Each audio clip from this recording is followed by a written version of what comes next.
Hello everyone. इस video में हम करेंगे 6 चैप्टर का 7th पार्ट। इससे पहले हम इसकी 6 वीडियो बना चुके हैं जिनको आप प्ले लिस्ट में देख सकते हैं। अब यहाँ करते हैं इसका 7वां वीडियो स्टार्ट करते हैं 7th। परिमापूरक क्षेत्रफल, और ये आपका पेज 141 उसको हम करेंगे। आइए खोजें। सामान्यतः हम क्षेत्रफल को वर्गों से क्यों मापते हैं? क्षेत्रफल को वर्गों से ही क्यों मापते हैं? एक ग्राफ शीट पर 3 लंबाई व्यास वाला एक वृत्त बनाइए। ग्राफ शीट लेके और उसके ऊपर 3 लंबाई वाला, 3 लंबाई का बनाएंगे, कुछ ऐसे बन जाएगा। 3 लंबाई का क्या करिए, एक वृत्त बनाइए ऐसे, कुछ इस ढंग से ऐसे बना देंगे। कुछ 3 लंबाई के व्यास वाला एक वृत्त बनाइए। वर्गों को गिनकर उनका प्रयोग वृत्तीय क्षेत्र के क्षेत्रफल के आकलन के रूप में कीजिए। अब अगर इसका क्षेत्रफल निकालेंगे, देखिए ये पूरा एक काउंट करेंगे, इसको पूरा काउंट करेंगे, इसको पूरा कर लेंगे, इसको भी पूरा कर लेंगे और इसको पूरा कर लेंगे। बाकी जैसे ये पार्ट रहेगा, ये पार्ट है, ये पार्ट, ये क्या है, आधे से कम है, तो हम क्या कह देंगे, इसका क्षेत्रफल क्या हो जाएगा, 5 वर्ग इकाई हो जाएगा। 5 वर्ग इकाई, 5 वर्ग इकाई। यानी कि यहाँ हमने क्षेत्रफल किसका, वृत्त का निकाल रहे थे। अब एक और देखिए साइड में, दर्शाई गई आकृति में हम देख सकते हैं कि वृत्तों को हम उनके बीच बिना जगह छोड़े पैक नहीं कर सकते। अगर यहाँ देख रहे हैं ना, तो इन सभी वृत्तों के बीच में क्या है, खाली जगह है। अगर आप क्षेत्रफल को वर्ग की बजाय वृत्तों से अगर काउंट करने लग जाएं तो बीच में खाली जगह रह जाएगी। अतः इकाई के रूप में वृत्तों का प्रयोग करके किसी क्षेत्रफल को बिल्कुल सही मापना कठिन होगा। यहाँ आकृति में 2 समान आयतों को, ये दोनों के दोनों क्या समान है बिल्कुल, आयतों को 2 अलग अलग तरीके से वृत्तों द्वारा बंद किया गया है। इसमें वृत्तों का अरेंजमेंट अलग है, इसमें वृत्तों का जो अरेंजमेंट जो है सेट करना जचाना अलग टाइप है। पहले आयत में इसमें अगर आप काउंट करेंगे तो 42 वृत्त हैं और इसके अंदर कितने हैं, 44 वृत्त हैं। यानी कि इसका क्षेत्रफल इसके हिसाब से 42 वृत्तों के बराबर और इसमें 44 के बराबर, तो बराबर तो नहीं आए। इट मीन्स वृत्त की सहायता से क्षेत्रफल निकालना सही नहीं हो सकता। विभिन्न आकारों, त्रिभुज एवं आयत का प्रयोग करके किसी दिए गए स्थान को बिना आच्छादन या जगह छोड़े, जगह भी नहीं छोड़ने की कोशिश करनी है, भरने का प्रयास कीजिए और यह पता लगाइए कि क्षेत्रफल ज्ञात करने के लिए किसी और आकृति की अपेक्षा एक वर्गाकृत आकृति प्रयोग करने पर क्या लाभ होते हैं। उन बिंदुओं को लिखिए जो यह दर्शाते हैं कि क्षेत्रफल ज्ञात करने के लिए वर्ग ही सबसे सही आकार है। ये कह रहा है यहाँ पे कि बजाय के वर्ग के आप किसी आकृति को जो है ना, उसका क्षेत्रफल त्रिभुजों की सहायता से या आयत की सहायता से अगर निकालने लग जाएं तो वो सही रहेगा, या फिर आयत से करेंगे वो सही रहेगा, या फिर वर्ग से करेंगे वो सही रहेगा। जैसे अगर आप इसके अंदर त्रिभुज बनाने भी लग जाए ना, ऐसे मान लीजिए कोई त्रिभुज बनाने लग जाएगा ऐसे, तो यहाँ क्या हो रहा है, बहुत सारी जगह खाली रह रही है इसके अंदर, बिल्कुल जगह पूरी फिट नहीं आ रही है, बहुत सारी जगह क्या आ रही है, खाली रह रही है। तो जबकि वर्ग की सहायता से जब हम कर रहे थे वर्ग इकाई लेके, तो ऐसे बनाएंगे तो ऐसे यहाँ भी बना लेंगे। ऐसे ही अगर हम आयत बनाने लग जाएं, आयत की सहायता से अगर क्षेत्रफल निकालने, मान लीजिए इसका निकालना आपने किसकी सहायता से, आयत की सहायता से, तो यहाँ पे ऐसे आयत बनाना शुरू कर दीजिए आप ये। तो यहाँ फिर क्या होगा, क्योंकि आयत की लंबाई चौड़ाई क्या अलग अलग है, वर्ग की बजाय इससे बनाना भी क्या होगा आपका, सही नहीं हो पाएगा।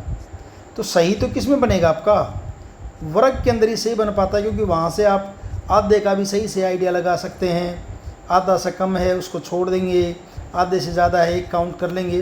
तो इनकी बजाय, क्योंकि अब देखिए इसमें फ़ायदा ये करें कि वर्ग से ही फ़ायदा क्यों, फ़ायदा किससे, वर्ग की सहायता से मापने में फ़ायदा है, क्योंकि इन दोनों से अगर करेंगे तो आप सही क्षेत्रफल नहीं निकाल पाएंगे।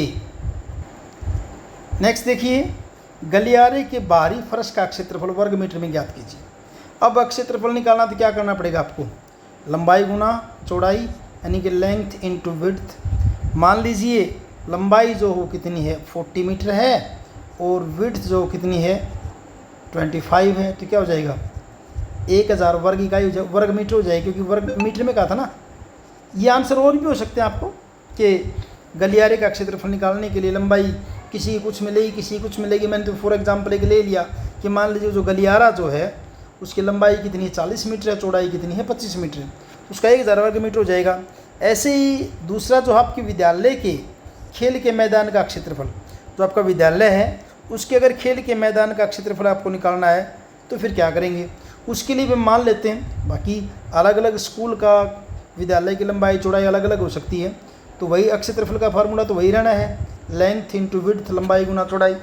मान लीजिए लंबाई जो कितनी है 80 है, 80 मीटर, चौड़ाई कितनी मान लीजिए 40 मीटर है, तो क्या हो जाएगा 3000। ये तो वैसे चलो बतेरा है, कर लेंगे 3200 क्या हो जाएगा वर्ग मीटर। इसके अलावा कोई और माप भी हो सकते हैं, आप अपने हिसाब से ले सकते हैं। आइए खोजें एक वर्गाकार ग्रिड पेपर। वर्गाकार ग्रिड पेपर कौन सा, जैसे ये जो था इस ढंग से, जिसमें ऐसे डॉट लगे हुए हैं। वर्गाकार ग्रिड पेपर लेके ना एक वर्ग बराबर किसको होगा, एक वर्ग इकाई होगा। जितने संभव हों उतने आयत बनाइए। आपने अलग अलग आयत बनानी है जिनकी भुजाएं पूर्ण संख्याएं। भुजा पूर्ण संख्या होनी चाहिए, जैसे कि 8 है, 7 है, 2 है, 5 है, 9 है, 10 है, यानी पूर्ण। ऐसे नहीं लेना आपने 8.5 ले लिया, 6.25 ले लिया, ऐसे नहीं लेना, आपने पूरा लेना है। और उनका क्षेत्रफल कितना होना चाहिए 24 वर्ग इकाई होना चाहिए। इस ढंग से लेना कि हर एक का क्षेत्रफल कितना आए 24 वर्ग इकाई आए। तो कुछ इस टाइप के लेते हैं। सपोज कीजिए मैंने एक ये ले लिया, सबसे पहले एक ये बना लिया ग्रिड, यानी यहाँ पे डॉट लगे हैं, अभी यहाँ पे डॉट लगे हैं। यहाँ पे क्या मिलेंगे आपको, सपोज कीजिए इधर आपको 24 डॉट हैं और इधर आपका 1 का डिफरेंस है, तो क्षेत्रफल क्या होगा इसका 24 वर्ग इकाई हो जाएगा क्षेत्रफल इसका। फिर आपने एक और ले लिया ऐसे ही, वो थोड़ा इस ढंग से हो जाएगा। और इसमें क्या कर लीजिए, मान लीजिए इधर 12 हैं डॉट और इधर कितने हैं 2 हैं, तो ये कितना हो जाएगा आपका, ये भी 24 हो जाएगा। फिर आपने एक और ले लिया, मान लीजिए ये ले लिया 6 है मान लीजिए, और ये आपका है 4, ये 6 और ये 4, तो इसका भी क्षेत्रफल कितना हो जाएगा 6 चौके 24 वर्ग इकाई हो जाएगा। तो ये कहता है इस ढंग से आप कितने भी ले सकते हैं, आप 8 और 3 का भी ले सकते हैं। इधर ले लिया जैसे 8, यहाँ ले लिया 3, या 8 ले लिया 3 ले लिया, इसका क्षेत्रफल भी क्या हो जाएगा 8 3 24। तो एक तो ये कर दिया। उसके बाद क्या कह रहा है कि शायद का परिमाप सबसे अधिक है। अगर परिमाप की बात करें तो इस फर्स्ट का परिमाप क्या बनेगा, देखिए फर्स्ट का क्या था फार्मूला परिमाप का, 2 गुना लंबाई प्लस चौड़ाई, यानी लंबाई और चौड़ाई को जोड़ के 2 से गुणा कर दीजिए। तो 24 यहाँ क्या करेंगे 24 और 1 25, और 25 दूनी कितना हो जाएगा 50 हो जाएगा, 50 इकाई। इसका करेंगे, इस वाले का करेंगे 12 और 2 14, और 14 दूनी कितना हो जाएगा 28 हो जाएगा। इसका परिमाप कितना आएगा 28 ही आएगा। ये लंबाई और चौड़ाई को जोड़ के 2 से गुणा करते हैं। यहाँ क्या करेंगे, ये गलत लिख दिया, यहाँ पे चौड़ाई कितनी 4 ये है, इनको करेंगे 6 और 4 10, 10 दूनी क्या हो जाएगा 20 हो जाएगा। इस केस में करेंगे 8 और 3 11, 11 दूनी क्या हो जाएगा 22 हो जाएगा। तो किस आयत का परिमाप सबसे अधिक है, तो इनमें सबसे अधिक परिमाप किसका है, ये 50। तो पहली आयत का मान लीजिए आपकी फर्स्ट है, ये सेकंड है, ये थर्ड आयत है, और ये फोर्थ है, चौथी आयत है। किसका परिमाप सबसे अधिक है, पहली का, जो पहली आयत बने। आपकी अलग भी हो सकती है, मेरे से कोई ज़रूर नहीं। आप अगर इनके अलावा कोई और पैमाइश लेंगे और अगर पैमाना लेंगे तो आपके आंसर अलग भी हो सकते हैं। किस आयत का परिमाप सबसे कम है, इनमें सबसे कम अगर देखते हैं तो कौन सा है 20 वाला है, ये कौन सी तीसरी। तो तीसरी आयत का यहाँ लिख देंगे, तीसरी आयत का परिमाप सबसे कम है। तीसरी का परिमाप क्या है, सबसे कम है, सबसे कम। सी देखिए, यदि आप 32 वर्ग सेंटीमीटर क्षेत्रफल का आयत लेते, यानी क्षेत्रफल कितना 32 वर्ग सेंटीमीटर, तो आपका उत्तर क्या होता। किसी भी क्षेत्रफल को देखते हुए अधिकतम और न्यूनतम परिमाप वाले आयत के आकार की पहचान बताना संभव है। अपने उत्तर के लिए उदाहरण और कारण दीजिए। अब देखिए यहाँ किया हमने, ये बना दिया 32 के लिए, ये हमने कर लिया है 32 गुणा 1 का बना लिया है। देख इस केस में क्षेत्रफल क्या होगा, 32 गुणा 1 32 वर्ग सेंटीमीटर हो जाएगा। परिमाप की बात करेंगे 32 और 33, और 33 दूनी 66 लंबाई, चौड़ाई को जोड़ के 2 से गुणा कर दें। फिर हमने साइड ली 16 और 2 लंबाई 16 और चौड़ाई 2 ले ली, 16 दूनी 32। क्षेत्रफल क्या बनेगा इसका, परिमाप क्या बनेगा, 16 और 2 18, 18 का डबल क्या हो जाएगा 36। ये गलत लिखा है, कितना बनेगा आपका ये 36। 16 और 2 18, 18 दूनी 36 सेंटीमीटर बनेगा, 36 सेंटीमीटर। ठीक है। फिर एक और ली हमने आयत जिसमें लंबाई 8 और चौड़ाई 4 ले ली। क्षेत्रफल तो वही क्या बनेगा आपका 800 के 32, लेकिन परिमाप क्या बनेगा 8 और 4 12, 12 का दुगुना कर देंगे 24। तो यानी क्या हुआ कि इस केस में, फर्स्ट केस में यहाँ तो परिमाप क्या है 66 है, और यहाँ परिमाप कितना है 24। तो इस केस में परिमाप फर्स्ट में अधिकतम परिमाप कितना 32 गुणा 1 लेंगे तो आएगा। न्यूनतम परिमाप कब आएगा, जब आप लंबाई 8 और 4 लेंगे।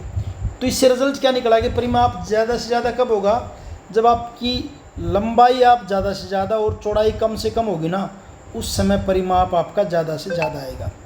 और परिमाप कम से कम कब होगा, जब आपकी लंबाई और चौड़ाई के अंदर जब कम से कम अंतर होगा, उस टाइम पर परिमाप भी आपका क्या होगा, कम से कम होगा।